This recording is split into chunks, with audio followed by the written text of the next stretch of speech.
everyone, I hope you're well. Welcome back to my channel. If you're new here, my name is Seppi, and in today's video I'm going to be answering all of your questions that you've sent me about medical school. And wow, there is a lot of questions. When I say all of them, it's not true, because honestly I'm going to try and answer most of them and the ones that follow a pattern, because in half an hour this is how many questions I have received, and I don't think I'm going to be able to make it through all of that. So everyone sent in their questions via Instagram regarding medical school. If you guys don't know who I am, my name, like I said, is Seppi. I am 24 years old and I just graduated medical school, and I'm about to be a junior doctor in a North London hospital.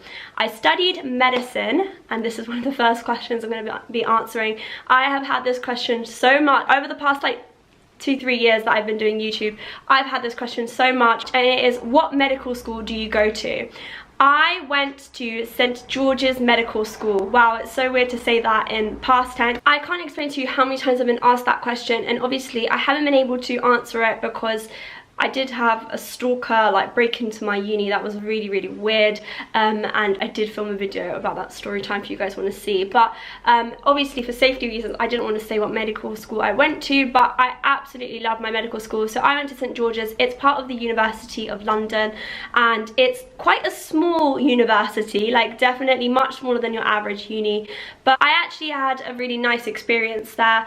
I had teachers and staff host a meeting with me when I was in about third year, when my YouTube became apparent to them, and they were so nice. They basically told me if you need any help with cyberbullying or stuff like that, we'll be there to support you, and you know, if you have any questions, come to us. And I thought that was really nice of them. In terms of my medical education, I thought they were incredible in terms of giving us clinical experience. From first year we were definitely allowed to go onto the wards, and we were allowed to see what it is that we're going to be doing, because I feel if you just do preclinical, doing the science bit of it, you might lose some motivation. So being let onto the wards, even if you're not allowed to do anything and you're just watching, or doing really minor stuff to help the nurses, it really allows you to get a feel for the kind of job that you're going to have, and it gets you excited for it. And I remember the first day I went on a clinical job, I was paired with a nurse, and I really didn't enjoy it, I'll be honest with you. And then the second day I was paired with a doctor, and I really loved it. So it made me more sure that I'd picked the right job, because a lot of times people ask you, would you rather be a doctor and a nurse, because your jobs, you know, are in the same kind of field of work, but your responsibilities are different and the things you focus on are different. And when I had the second day where I was with a doctor, I remember the first day I went home crying. I was like, I'm not sure this is what I want to do, etc., after being with the nurse. And then the second day when I came back from being with the doctor, I came to my mum and dad and I was like, this is the most incredible job ever. I literally loved it. So yeah, definitely bear that in mind. I've got a few questions here about picking between different roles in the medical field. So we have jobs like a physician's associate, we have jobs like pharmacy, we have jobs like occupational therapy, physiotherapy, nursing. These are all radiography. These are all really important scientific degrees that are to do with the medical field. So it's really important that you think through what aspect that you like, and getting work experience is really helpful in helping you decide that. So I know that a lot of you guys are messaging me is work experience really that important and stuff, and it's actually most important for you. Like I said, there's some people who do work experience and realize actually this job is not for me, or wow, I need to do everything in my power to make sure I get this job because I love it. When I was in year 8, I had work experience. I needed a day of work experience, and I was like, oh my god, where am I going to find someone? I'd left it at the last minute, and my sister found me work experience with a dentist, and I really loved the dentist. It was one of her friends. He was really nice, but the job was just not for me. As in, I respect what they do, it's incredible, but did I see myself doing that? No. So you've got to do the work experience to see if it's what you can picture yourself doing, because trust me, medical school has a lot of you invested into it. It has a lot of hours, and I can't tell you how many times you will be sitting there stressed, and you'll be questioning things, but you will you will ultimately need this to be your passion to push you through, because it will test you. Okay, so I'm gonna start answering a few of your questions because otherwise I could just talk about this point blank for hours, so I won't do that. I'll just answer some of your questions. Like I said, there's quite a lot of questions to get through, so I'm gonna try and answer as many as I can. So first question, how did you stay motivated when you weren't, or in times of hardship? So when you weren't motivated or in times of hardship. So staying motivated, like I said, all comes from the passion.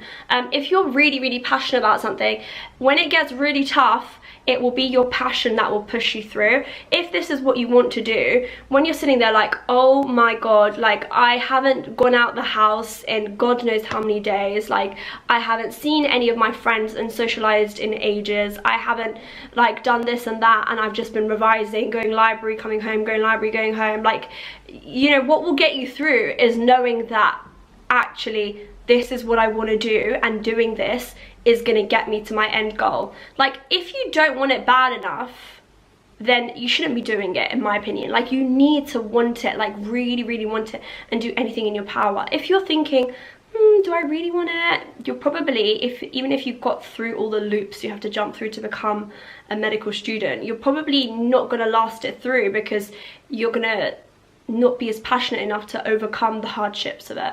So staying motivated is just reminding yourself how passionate you are about the job, and like thinking back to like what it was, why you even started. Another thing that always keeps me motivated is taking regular, like, quick breaks. So like in the evenings, I'm the kind of person where I need to kind of have a pause. Like, I will go to uni all day, then I'll go library until late in the evening, and then when I get back home, if I want to go and chill with my friends for an hour and it's like 10 o'clock at night or 11 o'clock at night, well, not 11, but like 10 o'clock at night, I will go and chill for an hour, and that will just refresh me. It'll make me feel like I've had a break, and that way I'll be motivated to start again the next day, like properly. And even throughout the day when I'm working, if I know that in the evening I'm gonna have an hour's break, I'll work harder so that I've earned the hour's break. If I don't have a break coming, then I'll probably just sit there inefficiently and like just waste my time, because I know I'm gonna be there all night, like studying. So yeah, I think taking regular breaks is a really good one too. So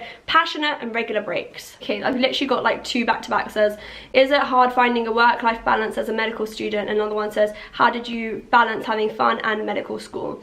So finding the balance is all about like you personally finding your balance. So I don't think, for me, like, I couldn't overdo either. If I had too much fun, then I would come to uni and I wouldn't have any knowledge, and I would be panicked, like on the wards, or when people ask me questions, I would feel rubbish in myself, like what kind of medical student am I if I have no knowledge?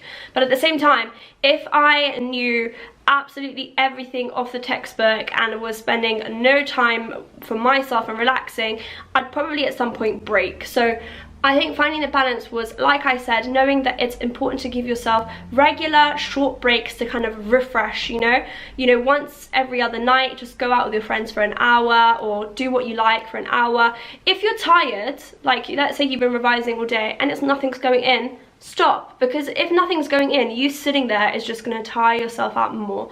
So finding a balance is all about finding your like altruistic level. It might take you a year, it might take you a couple of years to get it right, but med school's 5 years, so don't worry.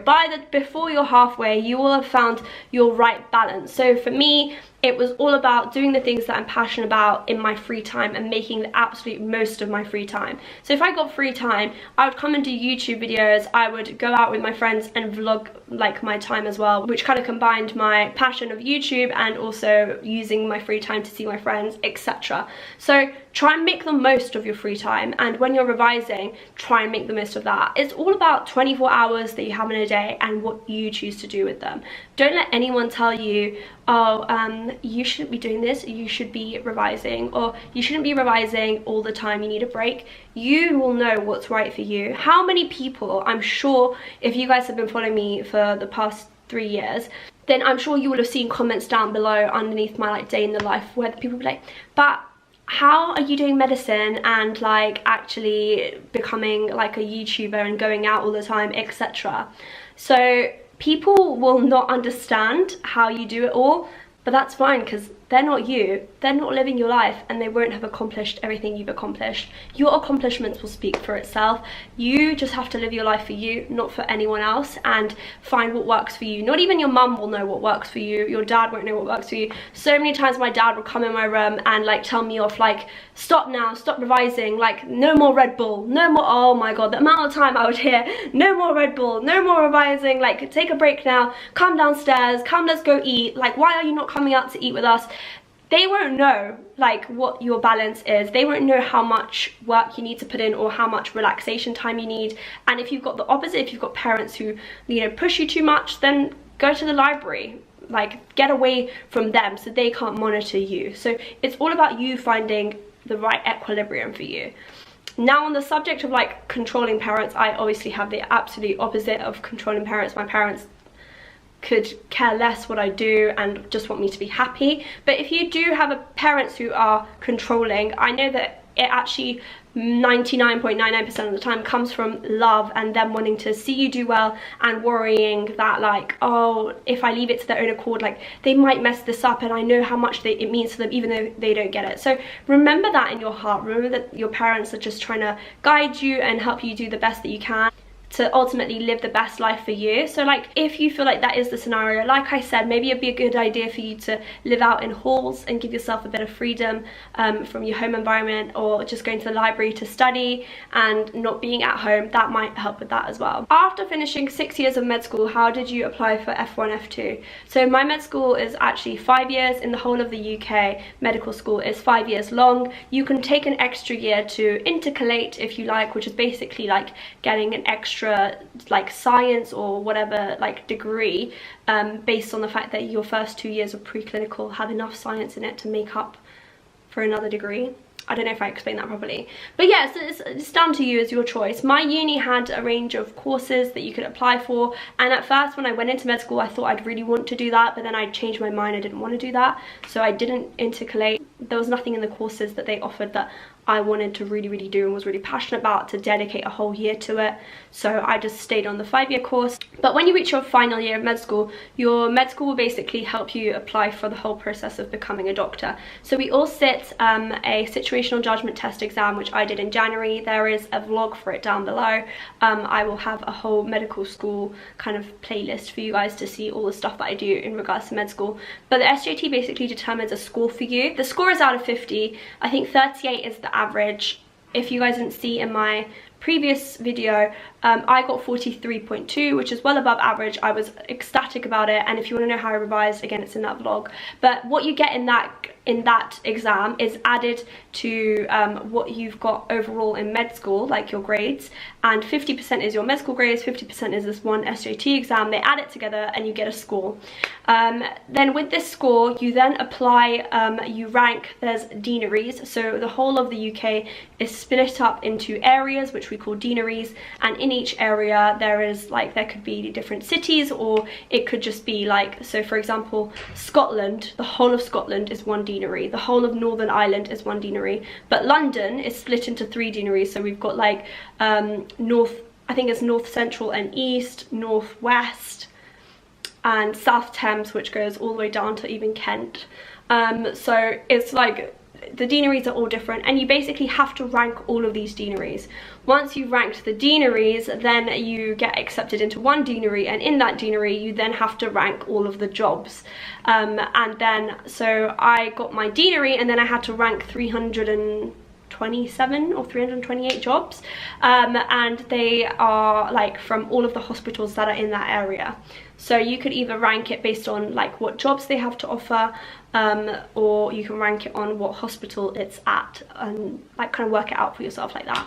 But yeah, your med school will walk you through all of that, and it's all done on a database called Oriel. A lot of questions are asking, how did you revise? So how did I revise? So revision is like a big one.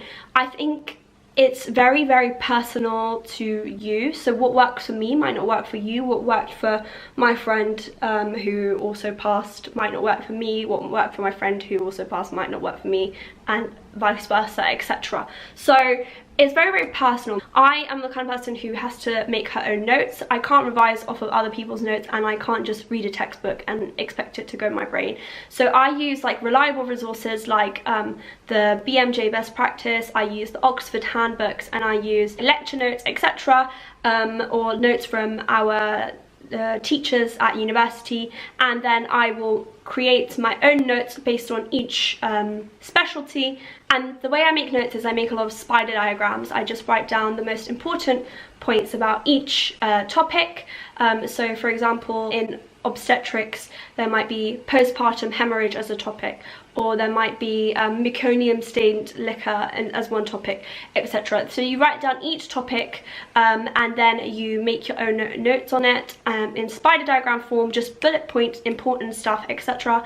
And then once I have read through them, so I'll make the notes, then I'll read through them, and then I will do questions on them. So I used a website called passmedicine.com. I'm not sponsored by them or anything, I wish, but it's actually not that expensive. I think it's like £20 for 6 months or something like that. It's not a lot of money, but obviously you need to keep subscribing. And they have like 5,000 questions on there, and it's divided each by each specialty. So I would revise like that, make all my notes on a specialty, revise all of them, so like read through all of them, and then I do all the questions on that specialty. Then I'll move on to the next one. So that's how I revised. For a lot of you who are asking how I revised for GCSEs and A-levels, I didn't make any notes for GCSEs and A-levels from what I remember. I would basically do a lot of past papers. So GCSEs and A-levels, we had the notes that we'd make in class, and if I needed them, then I would look back over them. But for that, I would basically use the textbook and revise from there, and then I would do all of the past papers. So I would do all of them in one go, because I would pick up the pattern. So I wouldn't do like one maths today and next week do another maths and next week do another maths, because that doesn't make sense. Like for me, like I need to spot the patterns that they're asking in questions. It's all about, with past papers, it's all about pattern recognition. So that's what I do. I do a lot of pattern spotting through past papers. So I would do like, let's say all of the biology paper ones, I would do like one every single day. And I would do like one chemistry every single day and one physics every single day. And then once I'd done all of the paper ones, I would make sure I mark each one after I've done it. So I would do like one paper on Monday and mark it, one paper on Tuesday and mark it, one paper on Wednesday, mark it, etc. Because when you mark it, you learn your mistakes and you don't make it for the next one. So I remember on the first day when I would do it, like on the Monday, let's say I did a past paper, I would get like 50 out of 100. By the last day that I'm doing the paper, I would be hitting easily like 80s out of 100. And like if I would get something wrong, I would literally be frustrated at myself. So past papers are definitely the ways to revise for GCSEs and A-levels, and try and do them all like in one go. So like do all of the paper ones for biology, etc., all of the chemistries. I don't mean in one day, but I mean like don't leave a pause between doing them. Try and keep doing some every single day. How much did you score in the BMAT? I didn't do BMAT, I did UKCAT, and I honestly can't lie to you, it was like nearly 6 years ago. I can't remember what I scored. I think I got like just above average. Okay, next question. As a current medical student, I want to ask, what was the most difficult year of studies? I found my preclinical years most difficult. So for those of you guys who don't know, medicine is kind of split up into preclinical and clinical years. So your preclinical years at St George's were first and second year, and then clinical years was third year onwards. So preclinical, you don't really spend any time in the hospital. You get, like I said at the start of the video, like shadowing time, where like you'll spend like a week shadowing someone, but most of the time you're in lecture theatres, or you're learning about like how to examine the heart, how to examine the lungs, etc. It's a lot of theory work. And then clinical years is when you start being let loose onto the wards, and you are never ever in a lecture theatre from 4th year onwards. Like you are never, like pretty much not taught. Like you're in 4th year, we had like a lecture block before each specialty that was like 1 week, but for the majority of it, it's just learning in practice. So I found the years where we were just in lecture theatres the most difficult, because I am really good with when I see something in real life and I see how the situation is handled, there's no way that I'll forget that, because like it just sticks with me. Like it's like a like a movie scene. It stays in my head. So like I will remember so much from what I've learnt in terms of like clinical experience versus like learning it from a textbook, which is the preclinical stuff. And you can't not do the preclinical stuff, so you know, it has to be done, but it was just harder for me because, like I said, I love the clinical aspect of medicine so much more than like sitting down and researching the science behind it, which is, again, like I said, still important, but it's not my favourite part. As a long answer, sorry, the hardest year I would say was probably second year. Someone said, is medical school really science-based like A-levels, or is it different, and how? So med school, like I said, the first 2 years where you're just doing lectures is very much heavily science-based, but the science is completely different to like A-level stuff. It's really related to like the human body, and it's almost like where everything starts from. I won't be able to know, for example, how someone is having a seizure if I don't understand how the electrical activities in the brain and in the whole body works, and how they are fired, and how it works normally. If I don't know how it works normally, how am I going to know how someone's having a seizure? Once you've figured out how it works normally, you then learn how it can go wrong, all the abnormalities. Once you've learned all the ways that it can go wrong, you then learn what we can do to fix it so it can go right, and that is our management, so like our medications, our treatments, our physiotherapy, etc. And we also need to know this gap in between of where it's gone wrong and knowing what to do, which is our investigations. So we need to know how it's gone wrong, so we can either find out how it's gone wrong with scans, etc., or with blood tests. So again, you need to know what all those investigations are and how each one of those works. So in the most basic way possible, that's pretty much how medicine works. So the first couple years, you're figuring out how the body works normally. And then in the end of second year, beginning of third year, they start teaching you, you know, all the ways it can go wrong and how you can figure out how it goes wrong. And then in third year, you figure out how the medications and how what we can do intervention wise to make it go right, and of course a lot of diseases that we still don't have a cure for, etc. So that was like the most broad way that I can describe it, but that's pretty much how medical education is based. It's nothing like A-levels, and it is one of the most incredible feelings in the world to study it, guys, because once you have that knowledge, you're just like, wow, I can't believe I know how this works. And it's not just for this, I know how, like, I don't know just how strokes work, I don't know just how epilepsy works, but I know how someone who's having a sickle cell crisis could then go on to have a heart attack, or etc. You know, like the broad range of knowledge you'll have, like I'll know that the rash that this person is having is because they took that medication, or this bruising they've got is because it's possible they've got this gene that's gone wrong, and blah blah blah. Like the knowledge you'll have will just amaze you. You'll amaze yourself of how capable your mind is of taking up so much knowledge, and you'll just, I don't know how to explain it, but that's the feeling of like the thrilling feeling of like medicine, where you're just like, oh my god, I have this much knowledge. And yeah, you'll amaze yourself. I don't know, I hope I'm inspiring you guys, but that's how I feel a lot of the time. Like some of my friends will ask me questions and like they're just like, how do you know this? And I'll just be there like, sometimes I even know the answers to things and I don't even know how I know it. It's because you learn so much that like sometimes it gets to a point where you just know it. You don't even know how you learned it, you just know it. Another studying question, someone said, what tips do you recommend for studying? So for studying, I think that it's important to fine-tune it to yourself. I personally am not the kind of person who can study like from the start of the year and like work from the beginning of the year all the way to like the end, like the same number of hours a day, simply because the things I studied at the start of the year I won't be remembering at the end of the year, and towards the end of the year I will be wanting to work a lot more in order to feel like I'm ready for the exams, and I can't just keep it at my same level of like 3 hours a day or whatever. So I like to tend to work more in my exam season, and by season I mean like the 2 to 3 months leading up to the exam. This is only for medical school. Obviously for GCSEs and A-levels you're going to need to work for that whole year, which is what I did. So for medical school I work in the exam season. For GCSEs and A-levels I worked for the whole year. So you have to first of all know when to start studying, when it feels right for you, if you're the type of person who wants to study all year, or if you want to start studying exam season.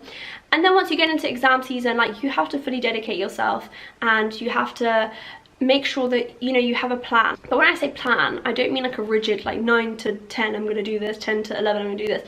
I mean more like I'm gonna make notes on this topic today, and then I'm going to tomorrow revise those notes, and then the day after I'm gonna do all the questions, and the day after that I'm gonna do all the questions again. And make sure that in that time that you're scheduling, you schedule yourself the time off that you need. If you need an hour off in the evening to go out with your friends, a couple hours to go out with your friends and relax, make sure you put that in there. Regular breaks is what's going to get you through this. Too many breaks is not good, but regular breaks is important. So that's my advice for studying. Another question I got that I read as well was, do you study more at home or in the library? Throughout GCSEs and A-levels, I only studied at home, and then in medical school I can only study in the library. So obviously I wasn't able to study in the library towards the right at the end when we had the library closed down because of quarantine. But like in general, I do study more at the library because I see like my friends around me, and with medicine, because it's quite complex, there'll be a lot of questions that like you won't be able to find the answers to just from straight up googling it. So it's good to have friends there that you can ask them questions, like relevant stuff. Or if you want to take like a break together, you can take a break together. If you want to sit around each other to be motivated, you can do that. You can sit together in huddles and practice questions. Or another important thing about med school is we have exams called OSCEs, which are practical exams. They are 50% of your grade for the final year. So half of it comes from written exams and half of it comes from your practical OSCEs. Like for example, someone will come in and be like, oh, I've got chest pain, and you have to show that you know how to ask them the right questions and how to examine them and what investigations you would do, etc. That's all examined with you, usually an actor and an examiner in the room, and you have about 10 to 14 stations according to what year of med school you're in. So to practice for that, you need to kind of practice with your peers, because you can't really like sit alone and practice like, hey, how are you today? Oh, I've got chest pain. Oh, where does it hurt? You know, you can't do that. So you have to do it with your friends, and that's why it's really important to like study in the library or at uni, because you can do that there. Someone said, what's the junior doctor work hours and pay in London? Love ya. So I literally have finished med school this week. I haven't started work yet. I have never looked into the pay of a junior doctor. I've heard figures being thrown around, but I can answer these questions once I start work. So have your eyes peeled for some more junior doctor videos. Okay, so I've got a question saying, is it possible to get into med school without the best GCSEs? So I don't know what the best GCSEs are. If you guys want some ballpark ranges, I have friends who've gone into med school with about 5 A stars and 5 A's. I don't think I've met people with less than 5 A stars. I'm trying to think. A lot of the times though, my friends who've got like weaker GCSEs and A-levels, they end up doing biomedical science, which is a degree that a lot of people do, which is 3 years long, and then they apply for postgraduate medicine. So by showing that they've got like a 2-1 or above, that kind of makes up for lower grade GCSEs. So I think definitely talk to like your advisor at like your school, or call up the universities or email them, and a lot of them will like give you a lot of advice about like what grades that they usually like accept, including GCSE grades, A-level grades, UK CAT or BMAT grades, etc. So ask them about it. Don't feel shy to email. There's always a contact email for admissions there, and unis always tend to be really nice to like the people who want to come. Or you can go to an open day and you can ask. If you guys want to know about me, I think I've said this a million times in previous videos, I got 9 A stars and 2 A's at GCSEs. I know that they're numbered now, so I don't know what that would translate in numbers. And in A levels I got 4 A's and a B. So I did 5 A-levels, you don't need 5, you only need 3. Next question, did you have an income next to uni? So I did actually have an income next to uni. For my first 2.5 years of uni, I worked as a tutor, and that was really, really good. Like you can make money starting from 25 to 50 pounds an hour. The cheaper price rates would be depending on how loyal your customer is and also how many hours they want you a week. I made really, really, really good money from that. Like honestly, I think I was living quite a luxury lifestyle with the amount of money that I was making. I could go out with my friends, I could afford to like do a lot of stuff that students couldn't really afford to do because of how much I was earning. And I think that again goes to show how incredible it is to have an education where you can share your knowledge, and how powerful that knowledge is, that it was earning me that much money. And then I stopped doing that because med school got a bit more heavier for me, and my parents were kind of like, you don't have to do it if you don't want to, like if you just want to focus on like uni, like just go ahead and do that. And then I also did YouTube videos, and I did Instagram fashion blogging, which also is a source of income, which I really enjoy. And I didn't actually start off being a source of income, it just started off because I wanted to film videos. So yeah, I didn't start that because of that at all. It just turned into that way. So yeah. Someone says, how did you take notes during lectures? So basically in lectures I would, this is before Panopto arrived. I don't know if your unis have Panopto, but it's basically like the screen recording with the voice recording at the same time, and the slides move as the person moves there, etc. But when I first was in pre-clinical years, we only had PowerPoint slides and someone talking, and then we'd get the recording separate. It was very old school. But I actually preferred it that way because the PowerPoint presentations underneath it had a notes section, and under each slide I would basically write down everything that the tutor said that's not on the slide. So anything that I thought was important that they've said that's not on the slide, or if it explains the slide a lot more easier, I'd write that down. Then after the lecture I would go and print off that whole lecture, the PowerPoint, and I would print it in the format of the 3 slides a page because it had notes next to it.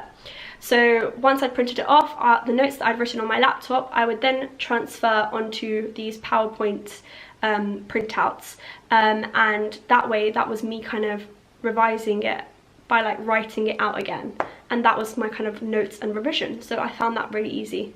Obviously, like I said, after that we didn't really have many lectures, so that only worked for my first and second year. Okay, I'm going to answer the last question now. There is a lot of questions.